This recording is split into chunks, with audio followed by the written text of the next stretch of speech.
Hello दोस्तों, आप सभी का प्रेम की पाठशाला में स्वागत है। आज हम लोग इसको प्रीवियस ईयर क्वेश्चन सीरीज़ में हम लोग 2015 के कक्षपाल मेंस एग्जामिनेशन पेपर 1 के क्वेश्चन को डिस्कस करेंगे। और इससे पहले इसी पेपर में कुल 50 प्रश्न पूछे गए थे हिंदी के, ठीक है, सामान्य हिंदी के।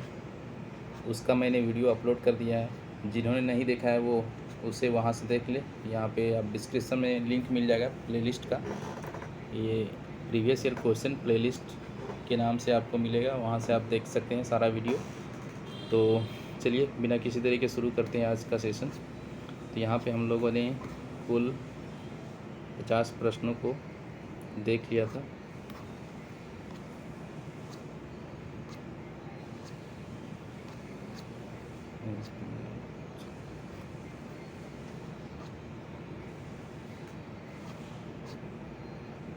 ठीक है, यहाँ पे हम लोगों ने ये 50वां क्वेश्चन देख लिया था हिंदी में। अब हम लोग यहाँ से आगे जब बढ़ते हैं तो देखिए, जो पहला क्वेश्चन पूछा गया है, जो 51 नंबर का क्वेश्चन है, ये पूछा गया है निम्नलिखित में कौन सी भाषा द्रविड़ परिवार से संबंधित है। तो द्रविड़ परिवार से संबंधित कौन सी भाषा है, तो इसका सही उत्तर क्या हो जाएगा, तेलुगु हो जाएगा। अब हम लोग देख लेते हैं कि द्रविड़ भाषा परिवार, दो भाषा परिवार के बारे में मैंने यहाँ पे डिस्कस किया है, जैसे जिसमें हिंदी, मराठी और ये तीनों जिसमें आता है वो उसके बारे में। और जो दूसरा है द्रविड़ भाषा परिवार, तो देखते हैं कि ये तीनों जो है किस भाषा परिवार के भाषाएं हैं। तो यहाँ पे देख सकते हैं आप लोग, जो द्रविड़ भाषा परिवार की जो भाषा है वो मैप के सहित आप यहाँ देख सकते हैं। जैसे तमिल है, ये तमिल जो है द्रविड़ भाषा परिवार की भाषा है। ये मलयालम जो केरल की भाषा है। उसके बाद कोडावा ये तुलु है। उसके बाद जो कन्नड़ है, ये भी क्या है, द्रविड़ भाषा परिवार की भाषा है। उसके बाद तेलुगु है जो आंध्र प्रदेश में बोली जाती है। उसके बाद गदावा है, ठीक है। उसके बाद गोंडी है, ठीक है। उसके बाद कुड़ुक है, कुड़ुक जो हमारा झारखंड में बोला जाता है, वो भी क्या है, द्रविड़ भाषा परिवार का ही हिस्सा है। उसके अलावा यहाँ जो राजमहल के पहाड़ियों में जैसे जो सौरिया पहाड़ियाँ, माल पहाड़ियाँ जो जनजाति है वो जो भाषा बोलते हैं मालतो, वो भी क्या है, द्रविड़ भाषा परिवार की भाषा है। तो आप इसे याद रखें, जो सबसे इम्पोर्टेंट है मालतो है, कुड़ुक है, ठीक है। तो उसके बाद तमिल है, तेलुगु है, कन्नड़, मलयालम। कम से कम आप इसे ज़रूर याद रखेंगे क्योंकि ये काफ़ी पूछा जाता है। अब हम लोग देखते हैं कि जो बंगाली, हिंदी, ये सब किस भाषा परिवार के हैं। तो ये जो है हिंद आर्य इसको बोलते हैं, ठीक है। इसे क्या बोलते हैं, हिंद आर्य भाषा परिवार बोलते हैं। और इसमें कौन कौन से भाषाएं शामिल हैं हिंद आर्य में, तो यहाँ पे देखिए नेपाली है, आसामी है, बिहारी है, बंगाली है, उड़िया है, हिंदी है, राजस्थानी है, गुजराती है, कोंकणी है, मराठी है, ठीक है। ये सब हिंद आर्य भाषा में आता है। उसके बाद इधर जम्मू कश्मीर का डोगरी है, कश्मीरी है, पहाड़ी है, पंजाबी है। ये सब क्या है, इंडो आर्य, ठीक है। हिंद आर्य भाषा परिवार हम लोग बोलते हैं इसको। और चलिए अब नेक्स्ट क्वेश्चन पे चलते हैं। यहाँ पे जो दूसरा क्वेश्चन पूछा गया है वो है भारतीय संविधान के निम्नलिखित वैशिष्ट में से कौन सा यूएसए से ग्रहित किया गया है। तो यहाँ पे देखिए, जो मौलिक अधिकार है वो यूएसए से लिया गया है, और मौलिक कर्तव्य सोवियत संघ जो रूस था, ठीक है, जो सोवियत रूस था उससे लिया गया है। उसके बाद जो द्विसदनीय व्यवस्था है वो ब्रिटेन से लिया गया है। और यहाँ पे जो तीसरा है चौथा है कानून जिस पर सर्वोच्च न्यायालय कार्य करता है, वो क्या है, 1935 का जो एक्ट है उससे लिया गया है। 1935 के एक्ट से लिया गया है इसको, तो आप इसे याद रखेंगे। नेक्स्ट क्वेश्चन है गांधी, ये हालांकि अब इम्पोर्टेंट नहीं है क्योंकि ये पुराना पुस्तक है, अब इसके बारे में नहीं पूछा जाएगा, ठीक है। तो अभी जो लेटेस्ट आप क्या करेंगे, जो लेटेस्ट बुक किसी ने लिखा है वो वहाँ से आप लोग देख लेंगे उसको। अब यहाँ पे है मैथिली भाषा भारत के निम्नलिखित में से कौन से राज्य में अधिकतम बोली जाती है। तो मैथिली कहाँ बोली जाती है, बिहार में सबसे ज़्यादा बोली जाती है। उसके बाद और यहाँ पे मैंने सबका आंसर यहाँ नीचे लगा दिया, तब यहाँ से देख सकते हैं आंसर बाद में। उसके बाद नेक्स्ट क्वेश्चन है, यहाँ पे पूछा गया है झारखंड के निम्नलिखित जनजातियों में से किसे सरल कारीगर के रूप में वर्गीकृत किया गया है? तो किसे सरल कारीगर के रूप में, तो महली जो है इसे कारीगर के रूप में जाना जाता है, सरल कारीगर के रूप में वर्गीकृत किया गया है। उसके बाद नेक्स्ट क्वेश्चन है यहाँ पे कि झारखंड में कितने टाइगर रिजर्व हैं? तो एकमात्र टाइगर रिजर्व है पलामू टाइगर रिजर्व, ठीक है, तो ये आपको याद रखना है। उसके बाद यहाँ पे पूछा गया था, ओलंपिक से क्वेश्चन पूछा गया है कि ओलंपिक खेल 2016, तो ये तो आपको नहीं याद रखना है क्योंकि अब इससे पूछा नहीं जाएगा। तो क्या पूछा जाएगा? ओलंपिक 2020 निम्नलिखित में से किस देश में खेले गए थे, ठीक है। या फिर पूछा जा सकता है कि 2026 ओलंपिक 2026 किस देश में खेले जाएंगे? सॉरी 26 नहीं 24, हर 4 साल में होता है ओलंपिक। तो 16 में हुआ था, फिर 20 में हुआ, उसके बाद अब क्या होगा 24 में होगा। तो सबसे पहला चीज़ जो आपको याद रखना है वो याद रखना है कि 2020 का जो ओलंपिक हुआ है वो कहाँ पे हुआ है? टोक्यो यानी कि जापान में हुआ है, ठीक है, टोक्यो जापान। उसके बाद जो 2024 का ओलंपिक होगा वो पेरिस फ्रांस में होगा, ये आपको याद रखना है, पेरिस फ्रांस में होगा। और अभी जो हम लेटेस्ट जो 2020 का ओलंपिक हुआ है उसमें कौन पहले स्थान पे था? भारत का कितना स्थान था? भारत ने कितने गोल्ड जीते, कितने सिल्वर, कितने ब्रॉन्ज जीते? तो उसको हम लोग यहाँ पे देख लेते हैं। तो जो 2020 का टोक्यो ओलंपिक हुआ है उसमें सबसे पहले रैंक पे कौन था? यूएसए था, यानी यूएसए ने सबसे ज़्यादा पदक जीता है। उसके बाद सेकंड नंबर पे चाइना है, तीसरे स्थान पे जापान है, और भारत का स्थान कितना है? 48 है, जिसमें से भारत ने 1 गोल्ड जीता है, ठीक है, 2 सिल्वर जीता है, और यहाँ पे 4 जो है ब्रॉन्ज यानी कांस्य पदक जीता है। अब 1 सिल्वर किसने जीता है? 1 गोल्ड किसने जीता है? 2 सिल्वर किसने जीता है? और 4 ब्रॉन्ज किसने जीता है? तो उसको हम लोग यहाँ पे देख लेते हैं। यहाँ पे देखिए जो नीरज चोपड़ा है, तो यहाँ पे आपको नाम याद रखना है और किस खेल से संबंधित है उसको भी आपको याद रखना है क्योंकि एग्ज़ाम में वो पूछा जाता है। तो जैसा कि मैंने कहा कि भारत ने 1 गोल्ड जीता है, तो एकमात्र गोल्ड किसने जीता है? नीरज चोपड़ा ने जीता है। और ये किससे संबंधित है? तो जेवलिन थ्रो से संबंधित है। सिल्वर किसने जीता है? मीराबाई चानू और रवि दहिया ने, 2 लोगों ने सिल्वर जीता है, मीराबाई चानू और रवि दहिया। तो मीराबाई चानू का संबंध किससे है? वेट लिफ्टिंग से है, भारोत्तोलन बोलते हैं इसको, ठीक है, भारोत्तोलन। और जो रवि दहिया है वो क्या है? रेसलर है, कुश्ती। उसके बाद जो ब्रॉन्ज है, ब्रॉन्ज किसने किसने जीता है? पीवी सिंधु ने जीता है, बजरंग पूनिया ने जीता है, लवलीना बोरगोहेन ने जीता है, और जो भारतीय हॉकी टीम है उसने ब्रॉन्ज जीता है। तो यहाँ पे देखिए जो पीवी सिंधु है वो बैडमिंटन से संबंधित है, जो बजरंग पूनिया है वो रेसलिंग है यानी कुश्ती खेलते हैं, और जो लवलीना बोरगोहेन है वो बॉक्सिंग की खिलाड़ी है, और हॉकी टीम तो हॉकी जो मेंस हॉकी टीम है उन्होंने जीता है कांस्य पदक। तो ये आपको याद रखना है। उसके बाद यहाँ पे है अच्छी प्रजनन क्षमता की उम्मीद और बेहतर कुटुंब के लिए झारखंड में निम्नलिखित में से कौन सा त्यौहार मनाया जाता है? ठीक है, तो अच्छी फसल, अच्छी प्रजनन क्षमता और बेहतर कुटुंब के लिए कौन सा त्यौहार माना जाता है? यहाँ पे चौथा ऑप्शन में इधर, ठीक है। तो यहाँ पे देखिए, तो इसका सही उत्तर क्या हो जाएगा? इसका सही उत्तर हो जाएगा जावा। जो जावा है वो अच्छी प्रजनन क्षमता और बेहतर कुटुंब के लिए मनाया जाता है, जावा। उसके बाद नेक्स्ट क्वेश्चन चलते हैं हम लोग। यहाँ पे नेक्स्ट क्वेश्चन है निम्नलिखित में से कौन सा अनुच्छेद हमारे मौलिक अधिकारों का संरक्षण करता है? तो हमारे मौलिक अधिकारों का संरक्षण कौन करता है? अनुच्छेद 32, जिसको अम्बेडकर ने संविधान की आत्मा भी कहा है। उसके बाद यहाँ पे है पीएनजी का सबसे उपयुक्त पूर्ण रूप निम्नलिखित में से कौन सा है, यानी कि इसका फुल फॉर्म कौन सा है? तो पीएनजी क्या है? Pipe natural gas. डोगरी यहाँ पूछा गया है, डोगरी भाषा अधिकतर भारत के निम्नलिखित में से कौन से क्षेत्र में बोली जाती है? ठीक है, तो कौन से क्षेत्र में ये डोगरी बोली जाती है? अभी हम लोगों ने मैथिली का देखा, बिहार में बोला जाता है, तो डोगरी कहाँ पे है? जम्मू कश्मीर में बोला जाता है, जम्मू की भाषा है। उसके बाद है तेल पानी के ऊपर क्यों तैरता है? तेल जो ये साइंस का क्वेश्चन है, तेल पानी के ऊपर क्यों तैरता है? तो आप याद रखेंगे जिसका डेंसिटी ज़्यादा होगा, ठीक है, वो डूब जाएगा, ऐसे याद रखें। जो डेंसिटी ज़्यादा होगा वो डूब जाएगा। तो डेंसिटी यानी कि घनत्व, तो यहाँ पे देखिए पानी का घनत्व जो है तेल की तुलना में अधिक होता है, इसीलिए वो क्या होता है, पानी डूब जाता है और तेल ऊपर आ जाता है। यानी कि जिसका घनत्व कम होगा वो ऊपर रहेगा, जिसका घनत्व ज़्यादा होगा वो नीचे रहेगा। उसके बाद नेक्स्ट क्वेश्चन यहाँ पे,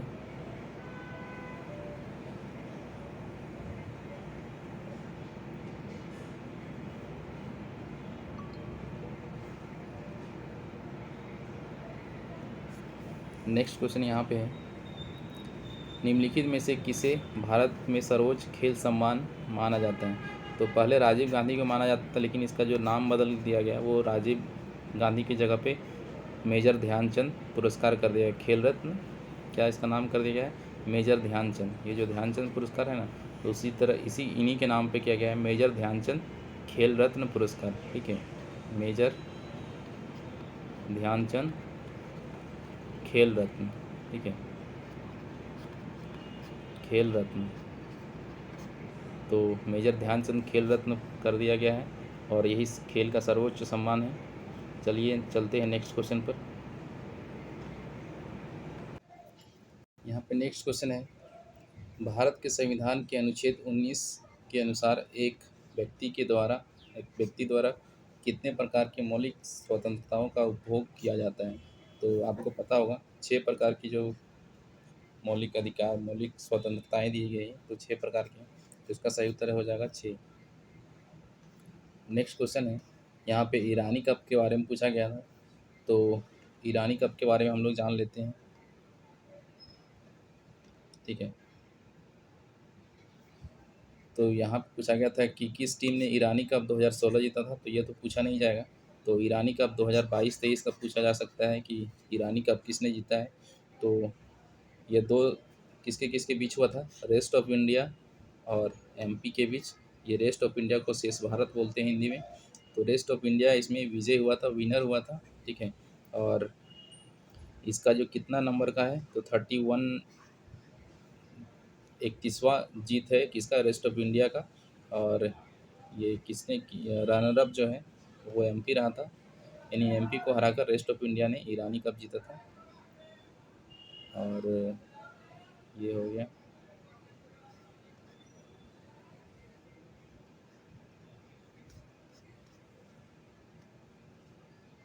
चलते अब नेक्स्ट क्वेश्चन पे। नेक्स्ट है यहाँ पे, झारखंड के निम्नलिखित में से कौन से जिले में सबसे अधिक ग्रेफाइट रिजर्व पाया जाता है? तो सबसे अधिक ग्रेफाइट रिजर्व कहाँ पाया जाता है? तो ये हो जाएगा पलामू, ठीक है, पलामू में सबसे अधिक ग्रेफाइट रिजर्व पाया जाता है। और इससे पहले दोस्तों ये जो क्वेश्चन था ईरानी कप, तो इसका संबंध किस खेल से है? किस खेल में ये कप दिया जाता है? तो ये क्या है, क्रिकेट से संबंधित है। तो ये आप इसको याद रखेंगे। और ये क्या है, घरेलू क्रिकेट में ये कप का टूर्नामेंट होता है, ठीक है। तो घरेलू टूर्नामेंट है ये। अब हम लोग चलते हैं नेक्स्ट क्वेश्चन पर। यहाँ पे पूछा गया है, शिक्षा का अधिकार मौलिक अधिकारों में निम्नलिखित में से कौन से अनुच्छेद द्वारा जोड़ा गया था? तो शिक्षा का अधिकार 21A के द्वारा जोड़ा गया था। उसके बाद झारखंड की सीमा को कितने राज्य स्पर्श करते हैं? ठीक है, झारखंड की सीमा को कितने राज्य स्पर्श करते हैं? तो 5 करते हैं। जैसे कि यहाँ पे आप देख सकते हैं,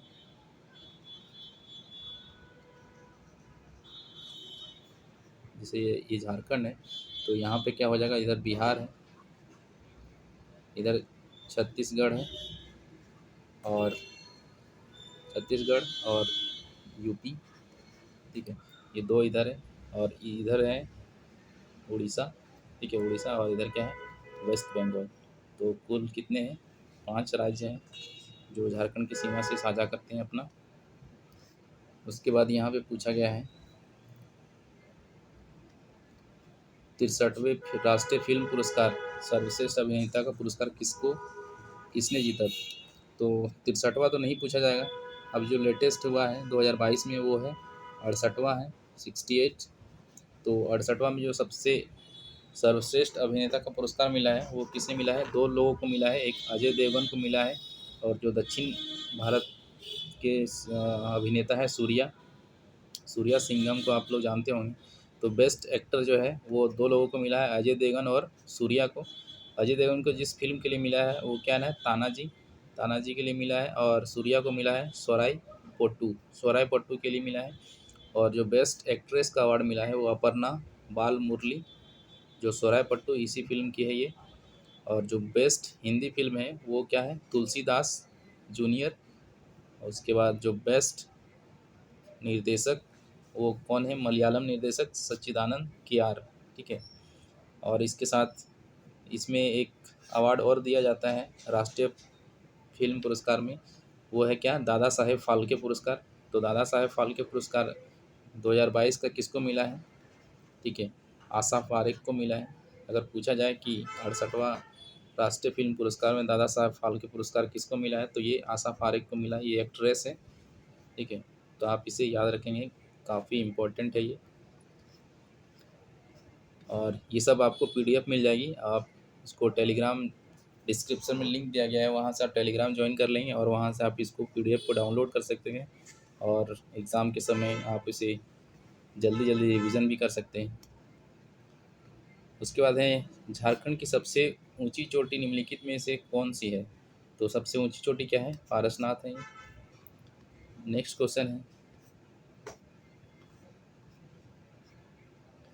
प्रहार किए जाने से पहले एक टी पर आसन एक गोल्फ बॉल की गतिज ऊर्जा क्या होती है?